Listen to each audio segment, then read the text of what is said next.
As currently constituted can be akin to a concentration camp where citizens are forced to stay in.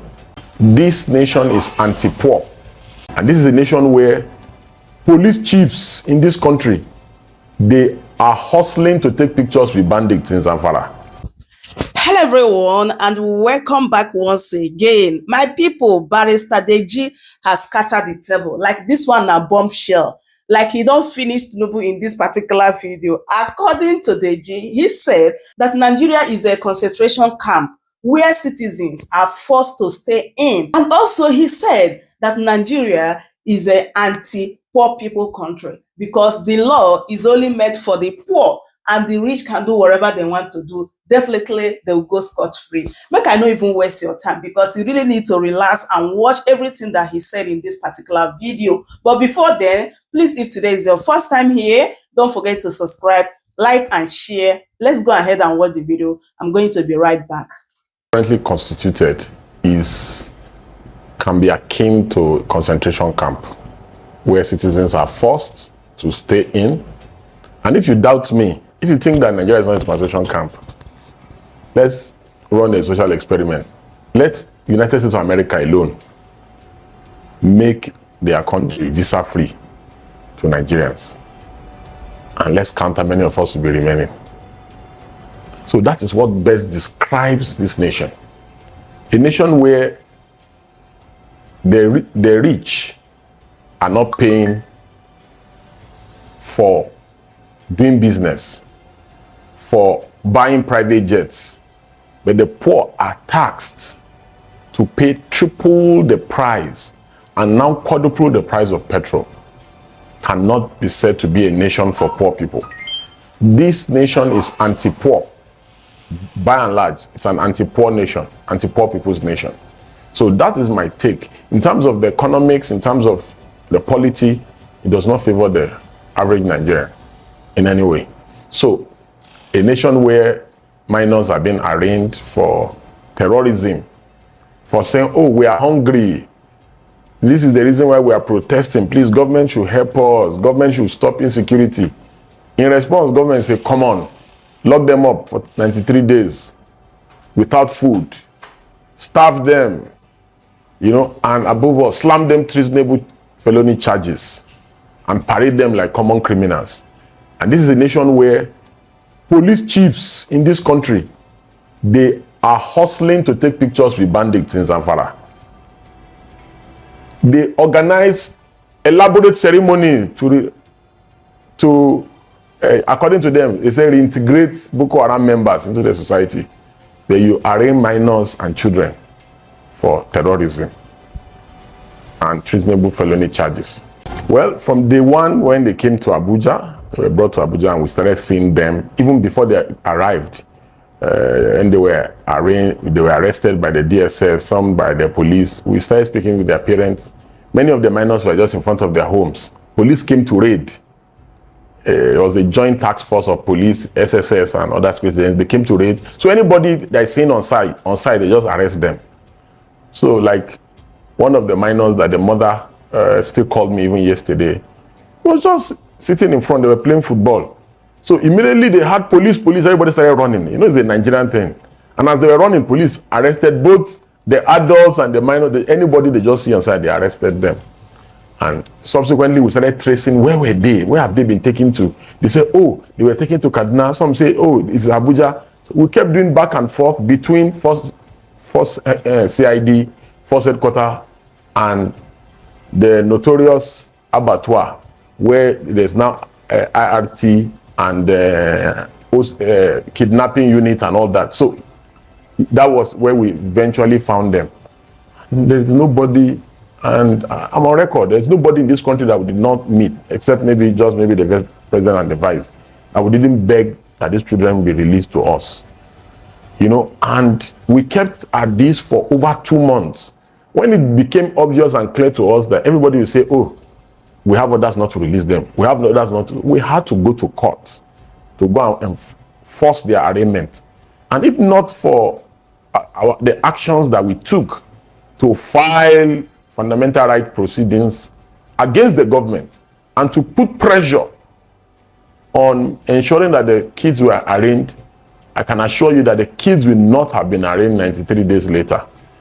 You know, we had gone to Justice Winte's court on 3 occasions to move applications, and the police intentionally will not come. And it was at the last adjourned day that we told the police, we told the court that if the police does not come, that the children must be set free. Only for us to now be told that, oh, the police have just filed charges against the children and other protesters who were arrested in Kaduna and Kano. So that was what led to the arraignment of the kids and the international embarrassment that we saw in open court on the day of the arraignment. Did it make the government, Tinubu's government, look like a joke? The government is not just a joke, it's a tyrannical regime. That's the only way to define the government. You know, the irreducible minimum in a democracy is the rights of citizens being respected. How can protest be treasonable felony? How can protest be equated with treasonable felony? Bandits killed traditional ruler and in other bandits have been killing people in other parts of the country. Have you seen any of them being arraigned in any court?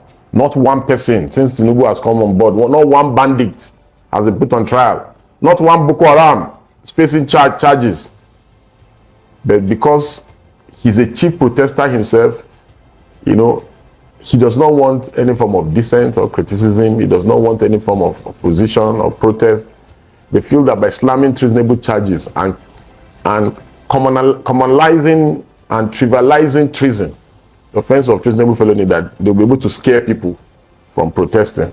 We just finished protesting today in Abuja. How many treasonable felony charges can one government file, you know, in its 4-year term? You know, so the truth of the matter is that the aim was not to prosecute the kids. The aim was to deter people from protesting. They wanted to send a clear message that if you try it, we will detain you for 93 days. If you can detain children, who are you that will not detain you? We will detain you, we will dehumanize you, we will starve you. They denied us severally access for seeing the children. Denied legal representation in contravention of the Constitution. Denied their families and their parents from seeing them severally. What else can be more than that when it comes to the issue of torture? That's torture. Deny them from feeding, that's torture, simplicity. You know, so these are the problems that the government is not just a huge joke. You know, this government is not different from a military regime. There's no difference. Tell me, Abacha did not arrest or arraign children in open court. This president fled the country. Well, he didn't want to be arrested when Abacha was looking for him. Today he's the one arresting children and putting them on trial for treasonable felony, while bandits roam about the whole country. Free. Bandits operate for 7-8 hours unchallenged in most parts of the country. Look at Kaduna. They've ceded most parts of Kaduna to bandits. Sokoto, Kebbi, Zamfara, all ceded to bandits. Kidnapping is kidnappers are having a field day in the country. The kids cannot protest bad governance. Kids protest bad governance. You arrest them, you imprison them, you stab them, and you slam them to them with charges, then parade them in front of the camera before the whole world. The president is the person to blame and nobody else. The buck stops on his table. Every day the president gets security reports. So you want to tell me for 93 days, the president did not have any report that minors were arrested from Kano and Kaduna. The president does not want to feign ignorance. When the first protesters, 11 people were arraigned before Justice Wete, he did not know. Then all the noise that we kept making about that minors are in custody, all these things, the president is going to say that he is not aware or he does not know. Of course, the president is to blame. He's the one that gave the order for people to be arrested during the protest. When he said that protesters should stop protesting and come forward so that they can meet them. When the protesters stopped, did you see them making any effort to reach out to protesters anymore? The only step they took was to arrest and lock everybody up. So the president is to blame and nobody else. Okay, come back. During the 2023 election, you were among those who were vocal you said Tinubu was not actually the right person for Nigeria, apart from Sowore. So now 2027 is ahead. Tinubu, from what you've said, he has failed woefully. Woefully. Now, who do you think will submit this country? Left to me, I would say by now we should be discussing issues of critical stakeholders coming together. Tinubu and the APC, they are the common denominator, who are the main enemies of Nigeria. At this point, you should not be, oh, this person is better. Oh, no. Let all the political stakeholders in the country come together and fight the APC government and Bola Ahmed Tinubu. Let them provide credible opposition. Look at the recent concluded election in the US. The opposition were united against the Democratic Party. All critical stakeholders rallied around behind Trump and the Republican Party because they knew there was no third force distraction in the US. So, and that's why everybody knows what they are doing. That's why you can see Donyo Kukwe, after he was saying that Peter Obi, today he's supporting Tinubu. You understand? So, that distractions must be avoided in 2027, even if they will stand any chance. Whether they will stand any chance with Tinubu and INEC collabo is another thing. You understand? Because just like I humorously said after the US election that INEC could still have saved Kamala because what INEC cannot do does not exist. You know, and I stand by that word that indeed INEC is one of our major problems in this country. Why do I say INEC is one of our major problems in this country? Since 1999 till date, people have been stealing ballot boxes in Nigeria. People have been buying votes. People have been snatching ballot boxes and infringing harm on voters and party agents. Not one person has been put on trial by INEC. So INEC, our security agencies who commando and provide cover for electoral malpractice and rigging, those are our main problem. Yes, many Nigerians will tell you that even the legal profession, the judiciary are complicit.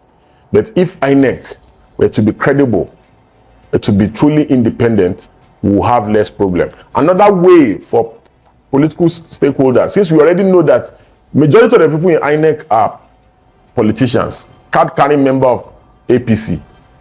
You have Professor Gumos from Bayelsa, who we are in court with. We have been saying that this woman cannot be an INEC national commissioner.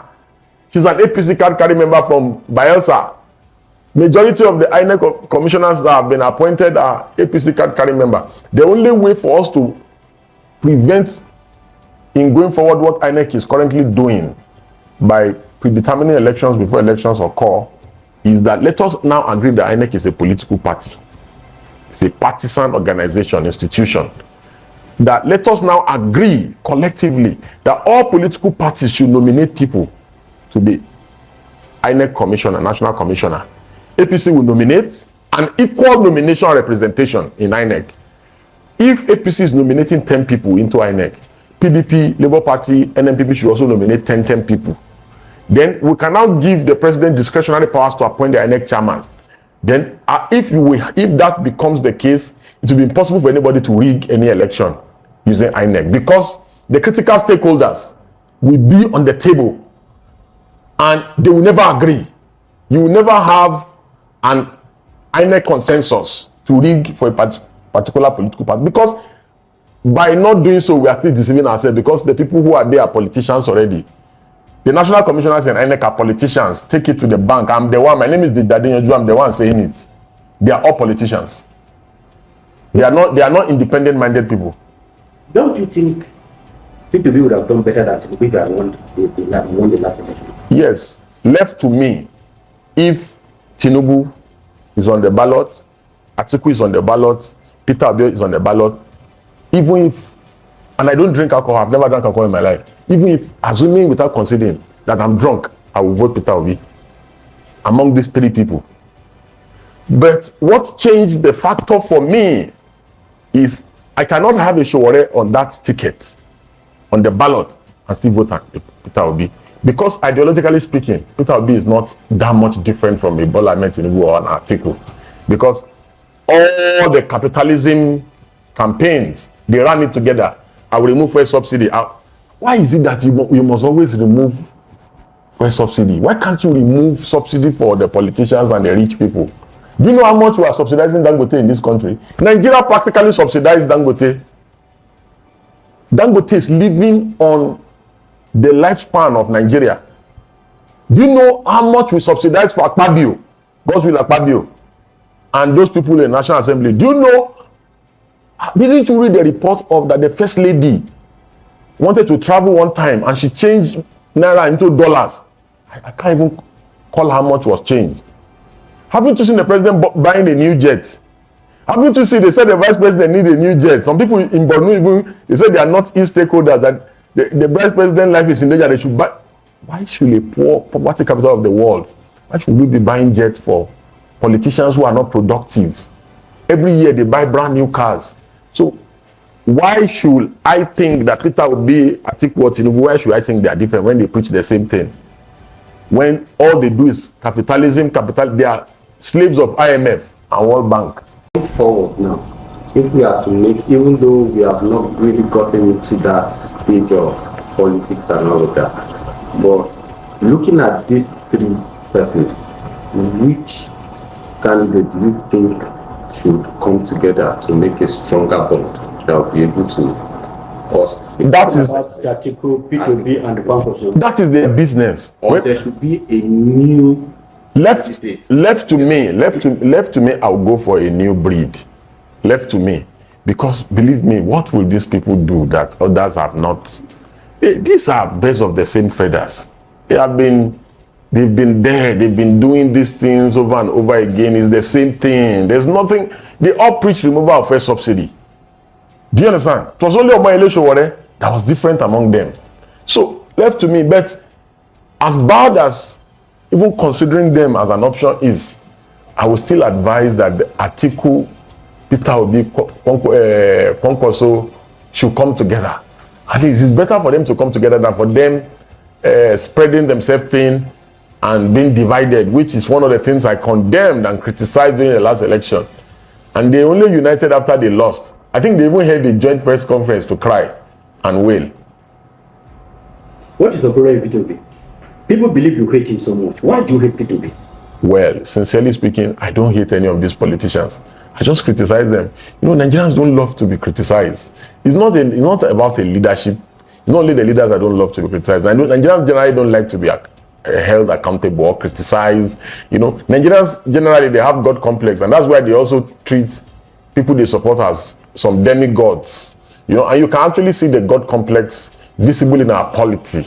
You know, most Nigerians block people who criticize or insult them. I think I'm one of the only Nigerians that even retweet criticism and insults and slander and libel.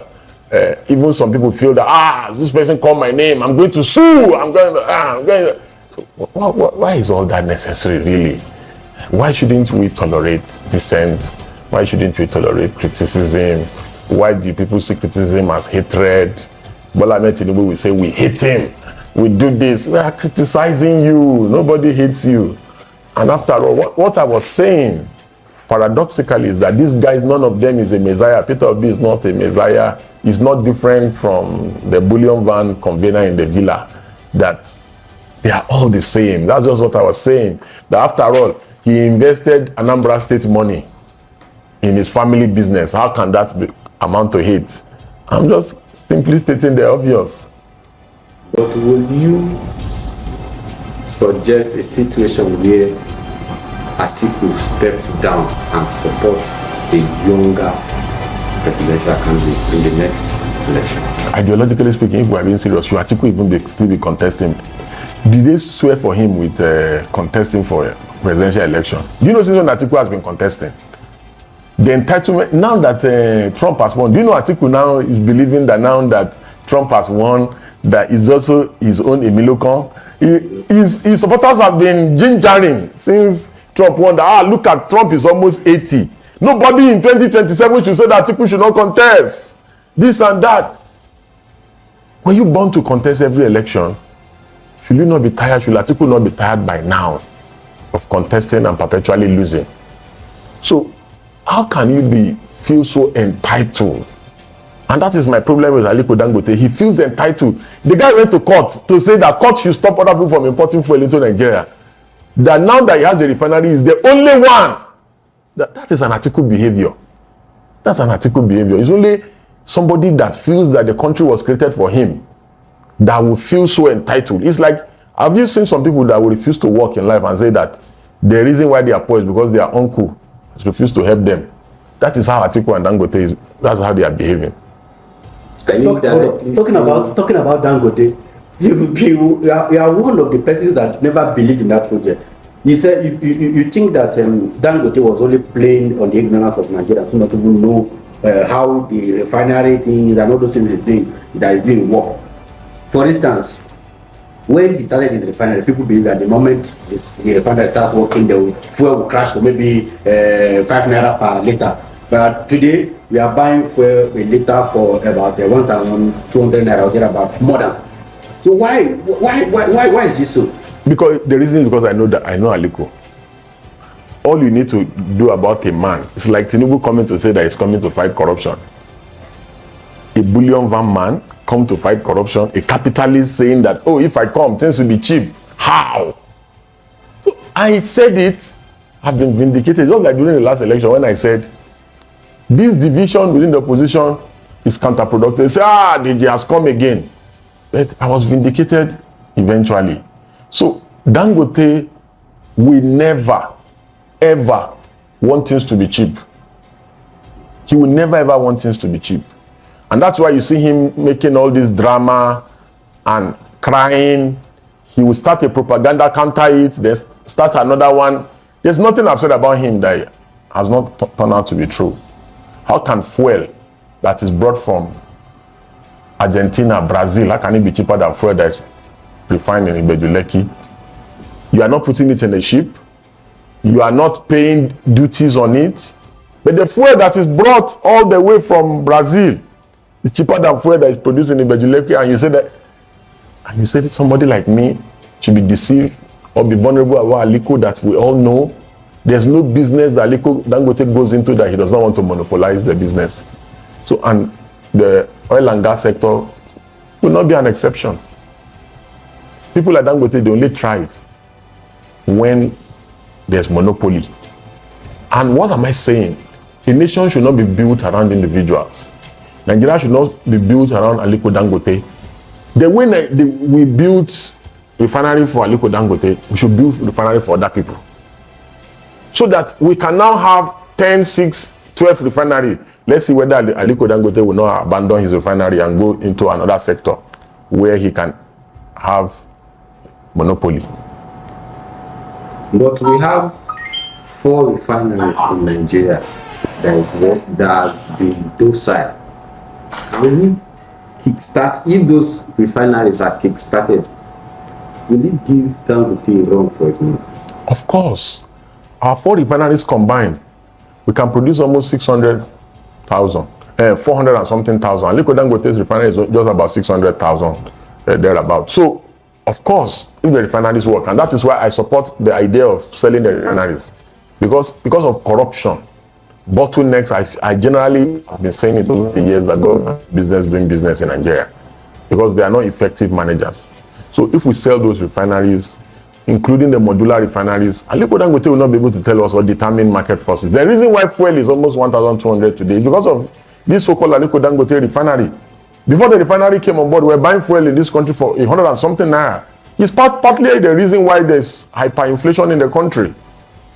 Because the idea is that, oh, he has a refinery now, so let's allow market forces all over the world. Government subsidized products all over the world, in America, in the UK, even the IMF that is misleading Tinubu. They cannot dare to go and tell people in America that they should remove subsidies. They even subsidize walnuts abroad. Walnuts. Let IMF go to Canada and tell them that they should remove product subsidy, or they should go to the United Kingdom and tell the United Kingdom government or that of Ireland that they should remove subsidy. They will not dare, but they come to third world because the third world leaders are naive. They come and mislead them, and after they make the mistake, they start mocking them. IMF was just mocking Tinubu the other day that they are not the ones that told him to take the bad economic policies that he has taken. So that is that. Tinubu will not retrace his steps. That I'm sure of. The policies that brought us here, removal of fuel subsidy and floating the naira, Everybody warned. Everybody that knew the dangers warned. But the man said he was going to do it. And even when, see, leaders must be humble enough that when they make a mistake, they are willing to accept their mistake and quickly remedy it. Even when he has seen that the naira is depreciating daily, he continues to grandstand in error. He continues to further devalue the naira. Even when you are seeing that removal of fuel subsidy is affecting the economy, they continue to persist in their folly and continue to double down on their bad policies. That's why we are where we are today.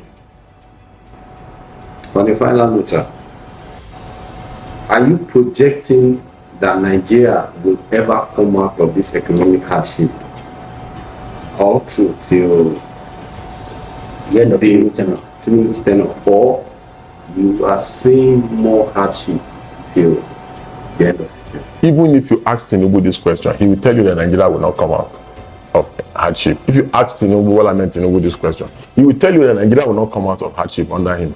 So why are you not asking me that kind of question? When you know that even the person that is president, if you ask him, have you not heard the audio he made that he said that he knows that he has destroyed the economy, that he knows that his policies are hurting Nigerians? But do you see, the Tinubu that just bought jet is the one that you are expecting? Or the Tinubu that is proposing a tax bill is the one you are expecting that he will reverse his negative policies and that things, how can things get better under this kind of government? If you give Tinubu 300 years, things will never get better. Finally, 20 around the corner. What advice do you have for us? My advice to Nigerians is very simple. That they must impress it upon the political actors to unite against the Tinubu government and the APC government. If Nigerians will not come together and kill APC will kill them and finish them off. You know, and that if Nigerians like, they should continue living in denial. And they should the people that collected money in Edo, 3 days later, they're already hungry. The INEC official that compromised in Edo, the money they collected has finished because the money has lost value. 20 million naira now has no value in the country. You cannot do anything with 20 million naira. So the compromise is not worth it. You know, the compromise, the silence, you know, the lack of integrity is not worth it. The only thing that can make this country work and function well is if we all come together and we do what is right and get our country working back again. So my people, that is it. I hope you guys heard everything Barrister Deji said in this particular video, and I believe that he spoke the minds of many Nigerians. I know that some people will disagree with him, especially when he compared Peter Obi and Showore. That is the reason why I would love you guys to leave your thoughts in the comment section. What do you think about everything that he said here? Please don't forget to subscribe if you haven't, share the video, and also give me a thumbs up so that YouTube will recommend this video to other people to watch. Thank you so much for doing so, and thank you so much for watching. I will see you guys in my next update. Goodbye for now. Welcome to Chammercy News TV.